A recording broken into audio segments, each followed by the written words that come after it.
Hello everyone, and welcome to Friday Live at 5 and our little trip to Arles, to the night cafe that Van Gogh painted. We're going to do things a little differently this week. As you can see, I've already pre-drawn it, but I wanted to give you a little bit, and I'll explain why. A little background on it. Beautiful picture, one of my favorites of his. There's the actual location. As you can see, there's now a different sort of awning, and there's a pizza place in the front here. So I tried to keep the same, more or less the same viewpoint. To get the identical viewpoint, I would have had to be in this restaurant's tables over here. Here it is a little more from the front.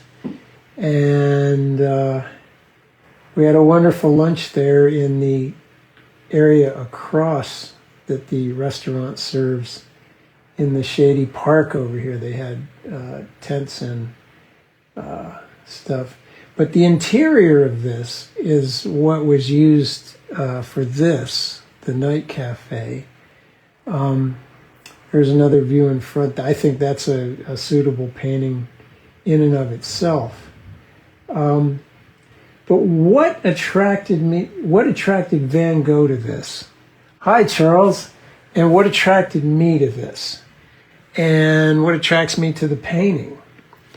And very simply, I think it's just the bang of some yellow and some blue together. As a kid, I had a jacket that had a blue body and yellow sleeves, and I still to this day can picture it. Grade school. Hi, Carol. So I'm going to do it, since Van Gogh did it this way at night, and sadly we couldn't be there at night. I'm going to do it looking the other direction during the day. So there are some things I want to change about this. This odd concoction of additional awnings, I think they run them out either lengthwise or into this area in the evening, because I guess a lot of tourists probably show up to eat at the night cafe. I'm going to include that girl with the cloche hat. I really like that.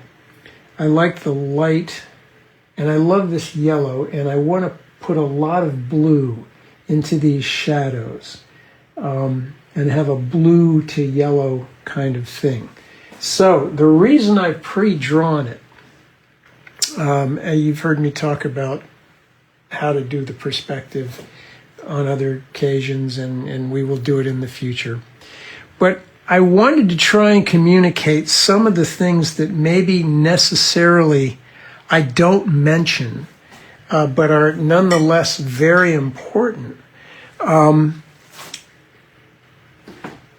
going to be mixing a lot of these colors right on the page. And you'll notice in my palette here, down here where it's a little thinner, it's kind of liquidy. It's runny. But in here in the corner, it's very thick and goopy. Different consistency of paint. So I probably am guilty of not mentioning when I paint that I'm getting the runny bit or I'm getting the fresh goopy bit. And a lot of times folks will just be painting from the runny thing, and that can create a problem. So if you have, this type of palette or some other palette, that's why I recommend packing the color back into the corner so that back there it's creamy and gooey, but down here it's wet and runny. See, if I tip it,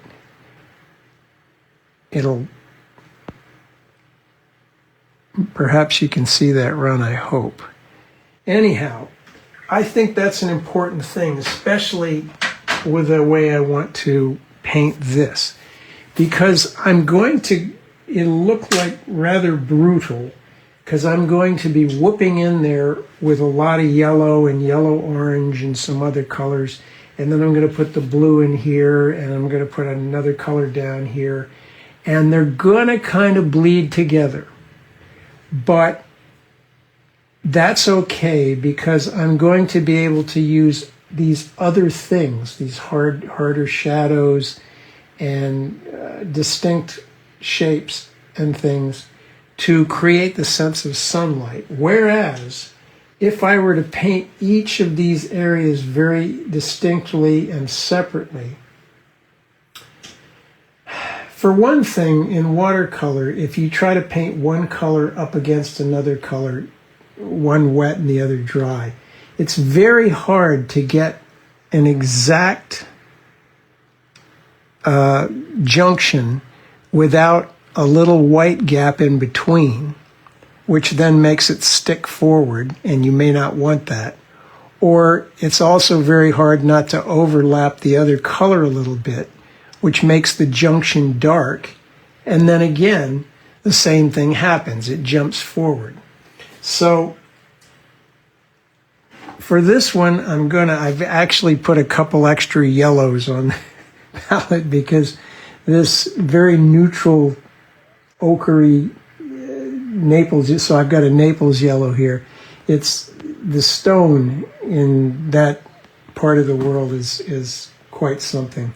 I've also got a kind of an orangey yellow, like a gamboge or an Indian yellow, which I'm going to use in here, and I probably are actually going to put some orange in.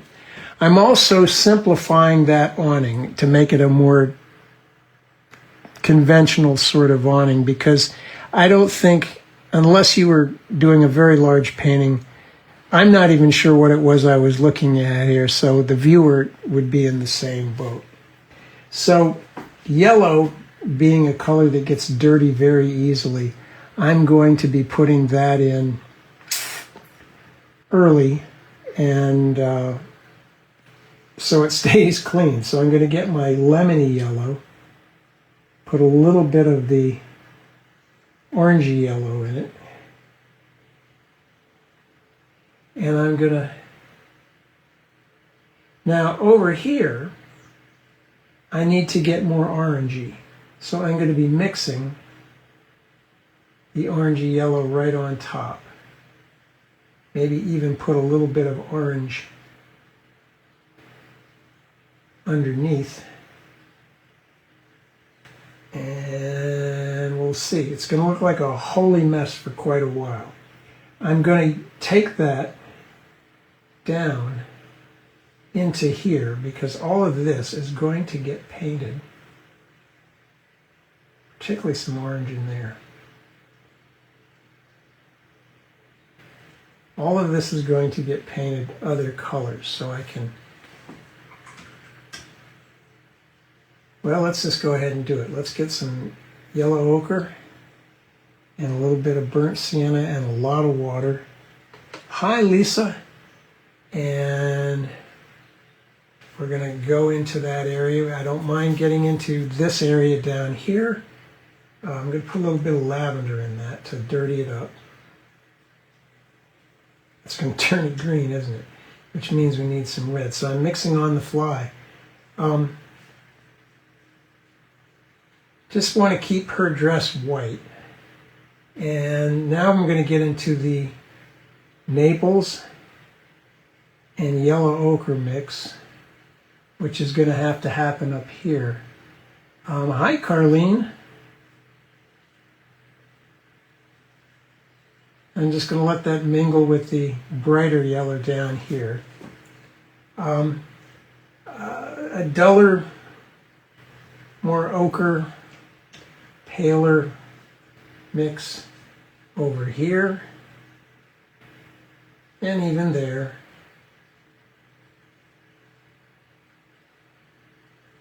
And it gets pinker. Well, not that pink.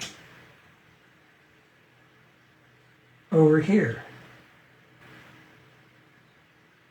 And under there, oh, we'll get her hat, but that's okay because her hat and her flesh are a warm color. Now back there, I do need to be sort of pink. Again, I don't mind if I get into where the green is going or any of these darks, because they'll cover this. Just don't get it on her dress, John. That's all you got to do. Alrighty, now, the reason, yeah, and I explained why I don't want these edges to be, so the blue of the sky. Well, oh, watch out. Yeah, I can get some cerulean here. Maybe a little turquoise. Cerulean, I think that's the color. I don't have to worry about getting it in there, but more cerulean. It's okay if a little bit gets in there because you notice the soffits and the roof lines are darker. So I'll be able to cover them up and disguise any problems. I'll try to be careful, but if it doesn't happen that way, that's all right. And I'm going to get in here and do where the trees are because there are some holes in the leaves where the sky shows through. So, now, that's probably all the big brush action I want to get involved in. I think I'll get a slightly smaller brush like the Oriental brush. And I want to work back into these strong yellow areas here. So I really want a yellow-orange bang. There's a bit more in here too. There's some yellow ochre up in here. Some warmth, if you would, I guess you would call it. And when I say warm, I'm referring to colors from the red, orange, yellow end of the spectrum versus colors from the blue, violet, green end of the spectrum. Really going to put this Indian yellow gamboge stuff because what I think I see, what I was responding to, was that yellow in the hard sunlight. That yellow. Let's put a little red in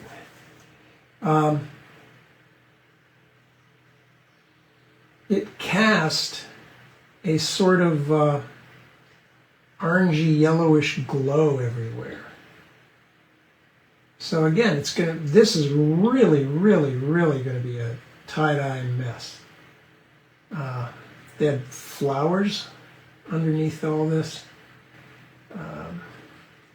Leave some little spots, but that's okay because there's going to be darks that cover that. I might get up into, I use that Holbein lavender a lot, and maybe a little bit of cobalt, because there's some shadows up here.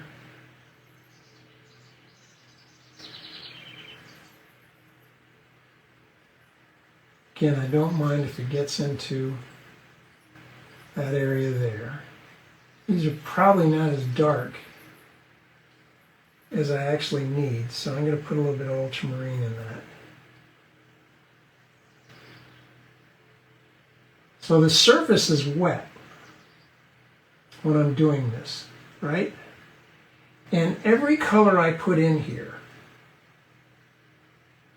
is a little bit thicker than what I previously put down. That's why, oops, sorry about the little earthquake there. That's why I am doing this thing with the explaining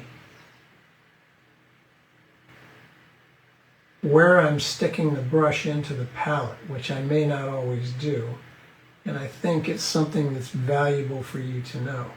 There are some windows in here. I want a soft edge. There's a window in here. I want a soft edge. Now I'm dipping into the runnier bits of the burnt sienna. Maybe I'll put some blue in that. Well, I'm going to put the burnt sienna and then put the blue after.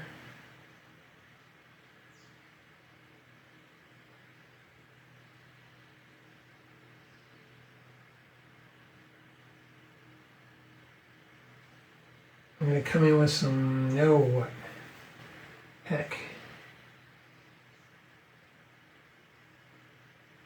ultramarine or cobalt.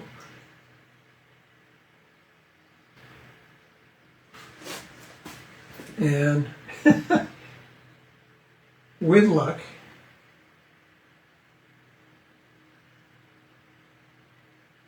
I'm going to start addressing some windows even at this point. Soft edges.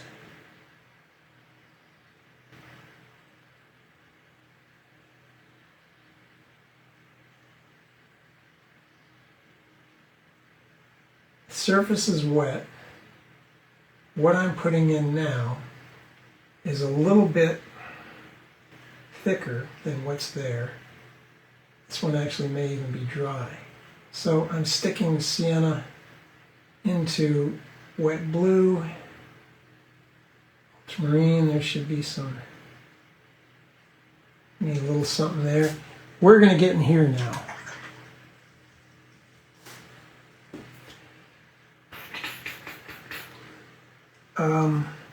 I need this to get darker, so I'm going to use red, because there's a lot of reddish yellowishness under there, maybe a little orange, and perhaps some neutral tint.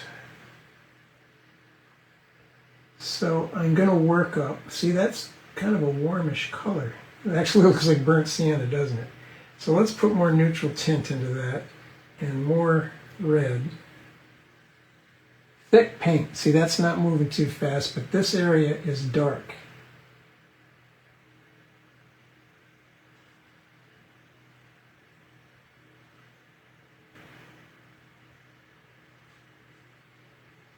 And every time I bring more paint to it, I'm keeping it wet. Now let's get in there with some flat out purple. I dipped into the corner of the ultramarine and the corner of the red.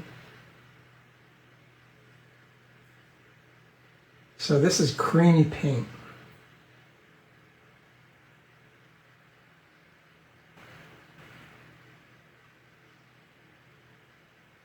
And I'm just looking for where are my shadows, where are my shadow shapes. Maybe I could use some, leave some poles in there if I'm careful. Some light bits, possibly even tint them later. I'm going to get right into the alizarin. So the brush is sort of dirty from the other colors.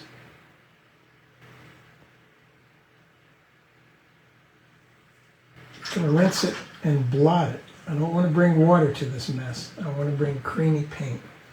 So I'm getting into my alizarin creamier. Down here. Now as I move to the left, I'm going to turn this dark into a value that is more or less the same.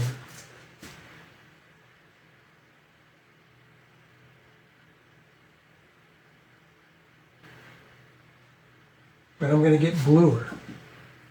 So I'm going to start smuggling in some cobalt.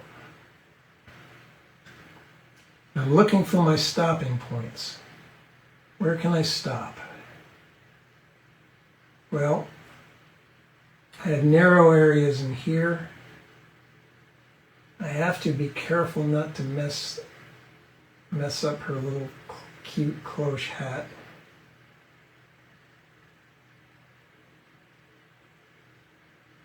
There's some people. Let's get some more red into this. Creamy thick paint. Her dress is white, wonderfully white.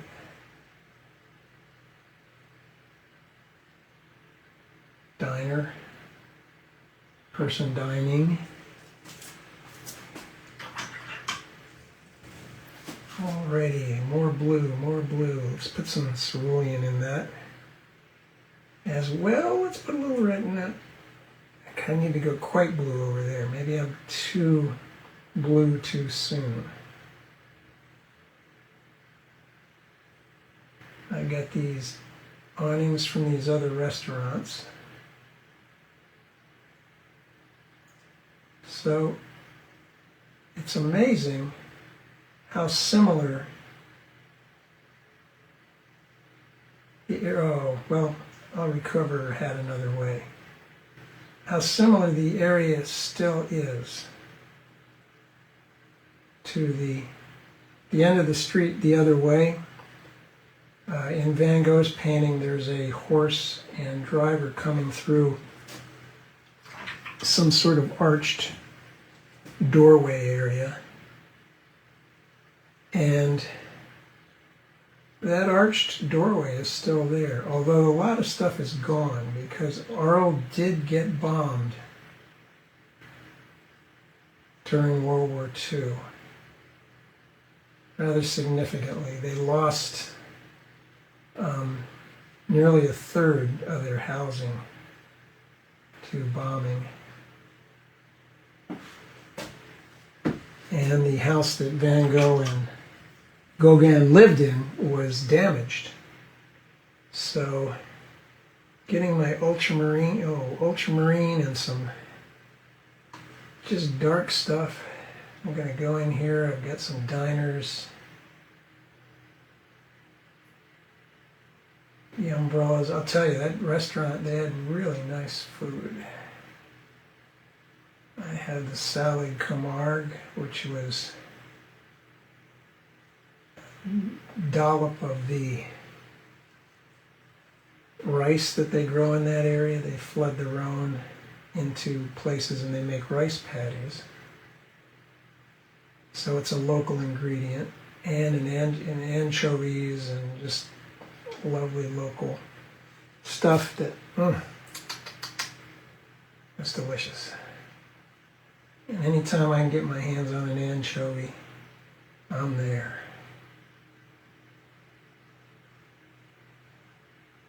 So here's my blue against yellow thing. And I'm starting to get it going. It's going to be more happening.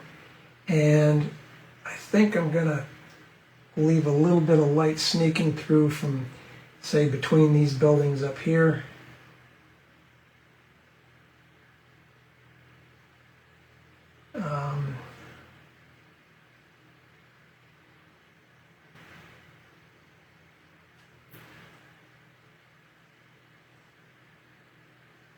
Still wet, so I can keep putting this creamy paint in here. I'm going to turn it a little bit more turquoise and maybe put a little bit of burnt sienna in it. So again, because I want to do the cast shadow over tree, which is, this tree is in the Van Gogh painting, or one very likened to it. Here's the cast shadow with a girl walking up the street.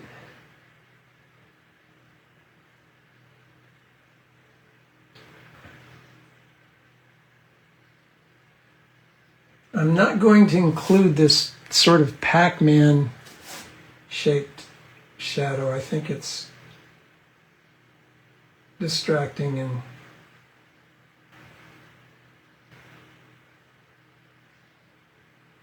potentially confusing. Back into dipping into my burnt sienna in the corner to get this warm reflection in certain parts, trying to make my transition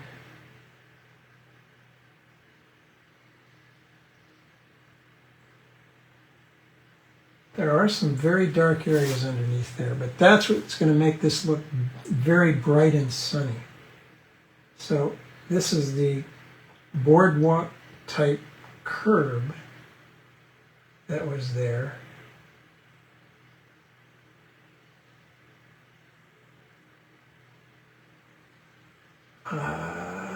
Let's see what can happen. Oh yeah, let's make a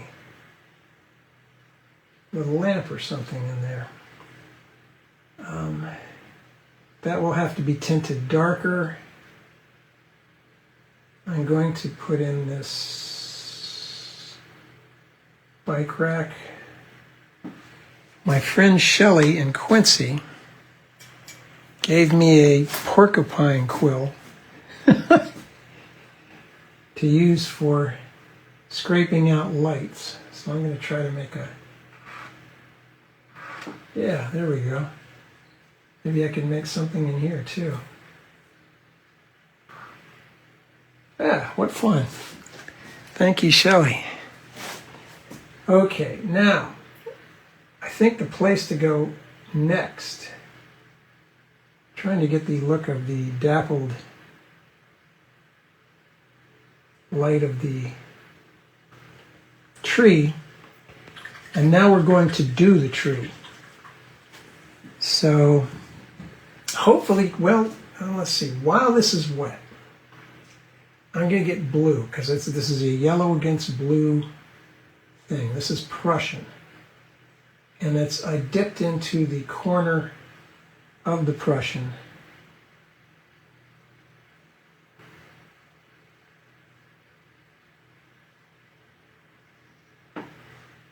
So I want to create the very, very dark areas back in there, which we're not going to try to delineate them too much. We're just going to keep them in shade. Now also, what I didn't mention is this is not a full 11 by 15 sheet. I did make it a bit square because I didn't feel that having all this Pac-Man stuff down there was going to be useful. Nor did I think this lady walking across here looking at her phone was going to be a useful thing either.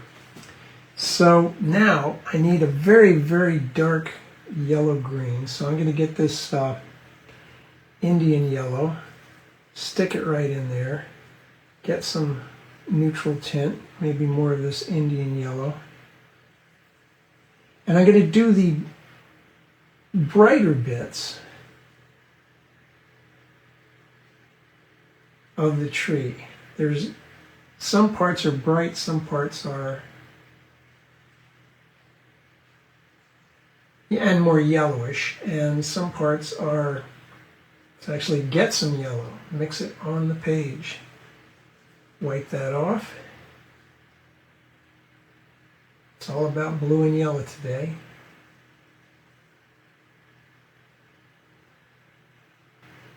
You know, just the emotional pull of a pair of colors can be very, very powerful. And more, I see that in the paintings that attract me anymore. I also like these neutral stone colors that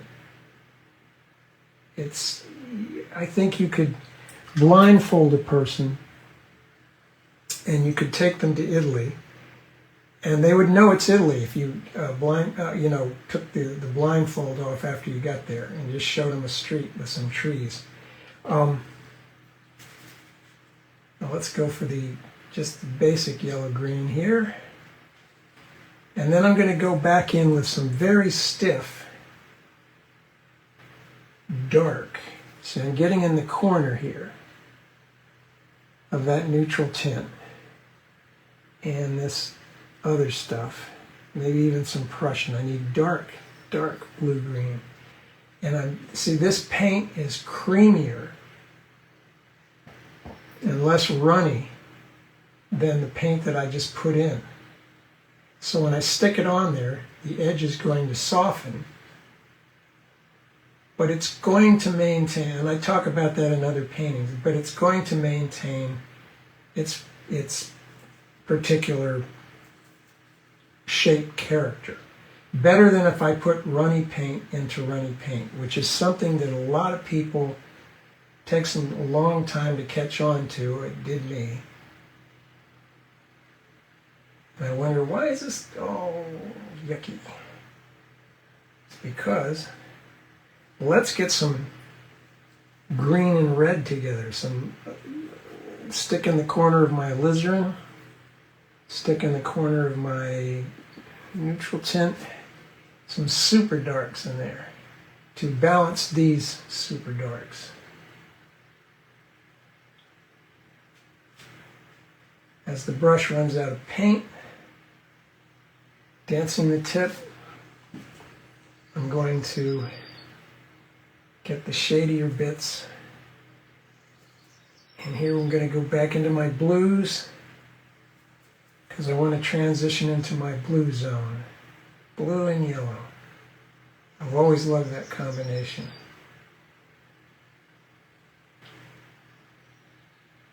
Monet's kitchen was blue and yellow.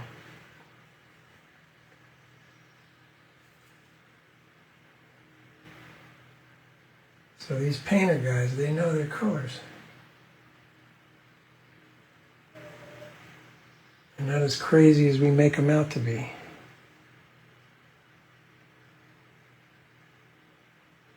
I'm going to bring some of that down into here and make it bluer by putting in some cerulean.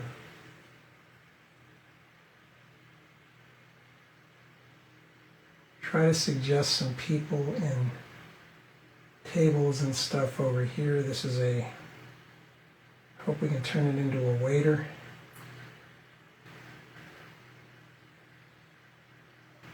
We had a very good waiter. He informed us that the owner of the cafe here is currently in jail. Not for anything genuinely criminal, it's just some sort of regulatory faux pas or something. Now, they have the most, I'm going to get a smaller, stiffer brush. They have some awnings, or shutters in France, that are the most wonderful color of blue. And I cannot tell if it is a blue that was brighter when they painted it on and faded out, or if it was a blue that is just that color. So I'm going to suggest them here and here. And now I need to do some work up in the top. So in between here, there's a warmer, more ochre color. Maybe not that. Let's put a little bit of that lavender in it to tame it. I don't want it to, ooh boy, that's, let's mop that out. I guess needs to be burnt sienna. Maybe not that burnt. Orange. It's orangey. Orange. Sorry, orange-y. Yeah, that's the stuff. And it reappears in there. Now down here, this building gets the most unusual terracotta pink. So I'm using burnt sienna and alizarin and a fair amount of water. The colors of the building are just, they're just delicious. And it separates that building from that building. Put a little of that in here. I'm going to put a little bit more. Let's get some blue. Needs to be a little more shade up there, shadow, what do you call it?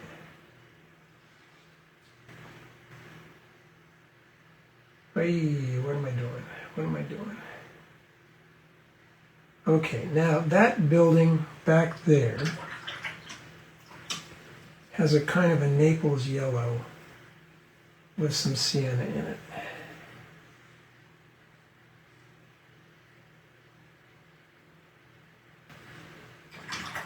And we're really going to peter it out. And I think I'm going to have, oh, there's a building back there that juts out of the other one and causes some shadow. Okay. Now, while we're waiting, well, let's put a sienna top to our eave. All right, while we're here, we're going to work on our girl. She's kind of the star of the show. Putting a little bit of cad red into that sienna mixture. And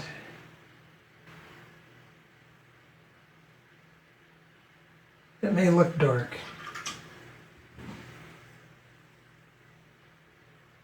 And everybody there has nice tans.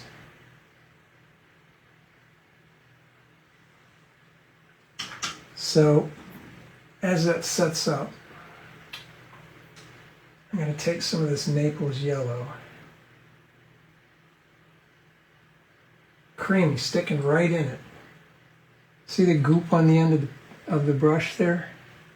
It's like it was acrylic. I'm going to try to recover the contour of her cloche hat. Now, I do need to lose her feet down into the shadow. And before I deal with her,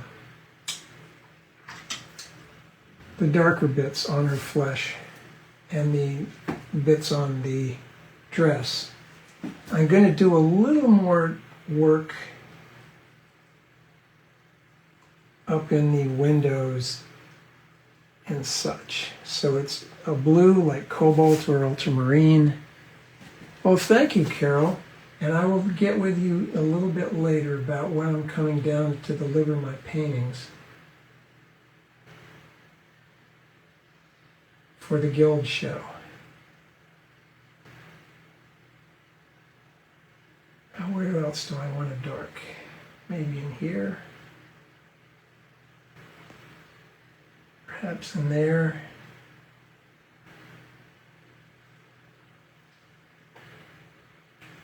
Perhaps in there. Trying to keep it simple. I can see I want a few more windows. Further down on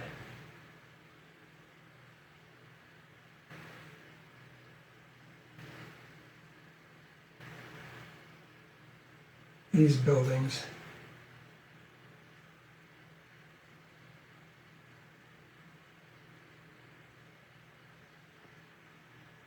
Be very careful to keep your lines. When I drew this is a good time to talk about the drawing that I did here. It's very easy to stick your thumb in the yellow. And I think I am going to need to change the color of this street. And this is a little drier. We'll do that. I like to suggest using that two pencil method where I put a pencil or a brush along the top edge of the buildings, and a pencil at the bottom, and then I know everything else in here has to be like so. So that helps me a lot. I can tell right now I need to put a bit of just plain old yellow ochre with maybe a little bit of something murky.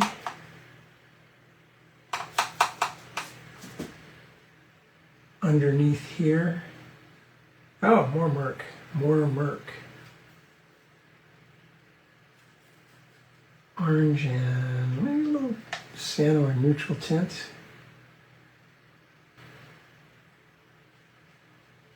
Yeah, there we go. What I'm trying to do here is set off that yellow awning. And then there is a shadow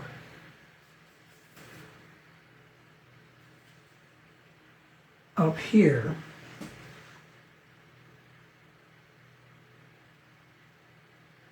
Because there's some sort of, I guess, soffit or whatever underneath that. So here again, I got to go into these dark bits. And it's the value that counts, not the color. And the windows that are closest to us,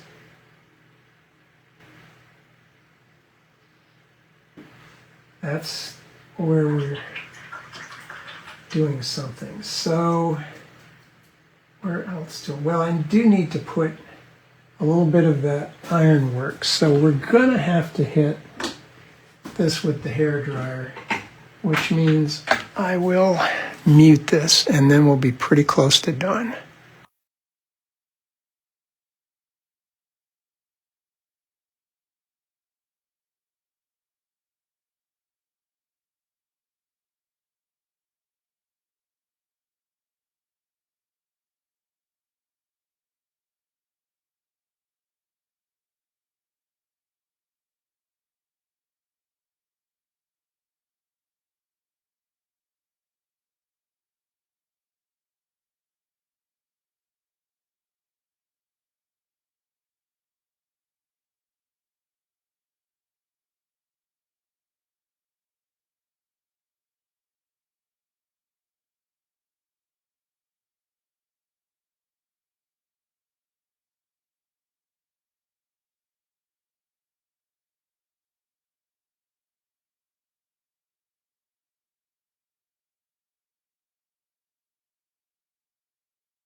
Sorry, Charles. Thank you for reminding me. Yeah, okay, so I got I mixed a blue for this ironwork.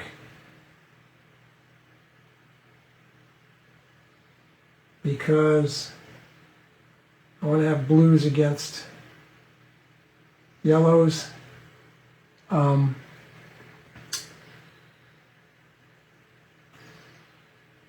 else can I suggest business?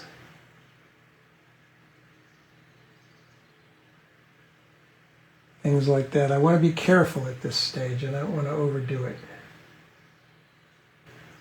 There's a lovely bird flying along here that I caught at that moment. I do need to put, I can see, okay, here's something I missed. I do need to put some shadows, mainly in the lavender, and a little bit of the dirt there, underneath some of these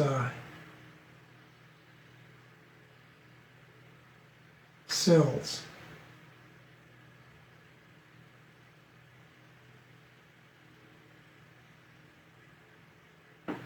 And let's detape and see what we've got.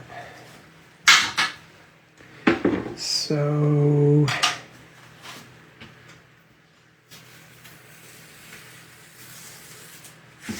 whoops, come back.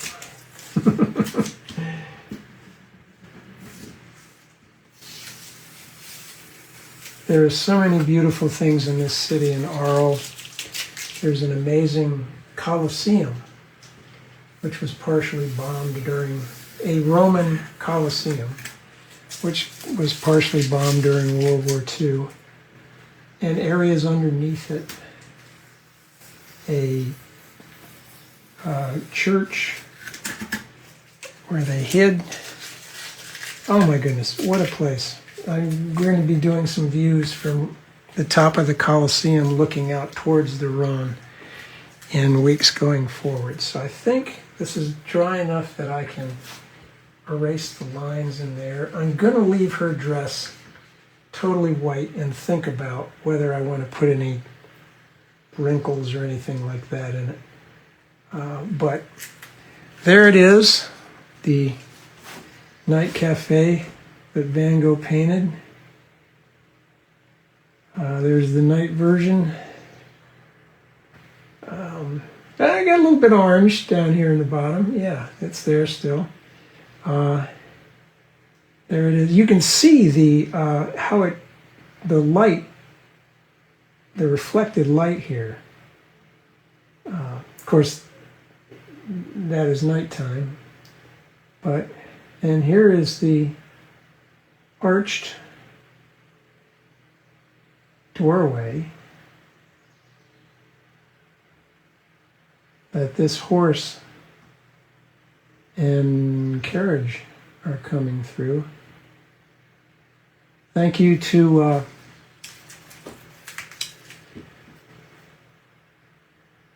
everyone who was with us, and there's the interior.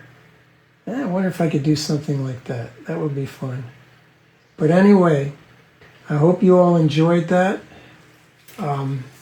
Never underestimate the power of two colors coming together and just singing. So next week I will be involved in the paint out for Paint the Fair. I might see if I can do something live from that, maybe while I'm working outside. But we'll see. But I'll announce it ahead of time. But in the meantime, everybody stay safe, stay sane, and peace out.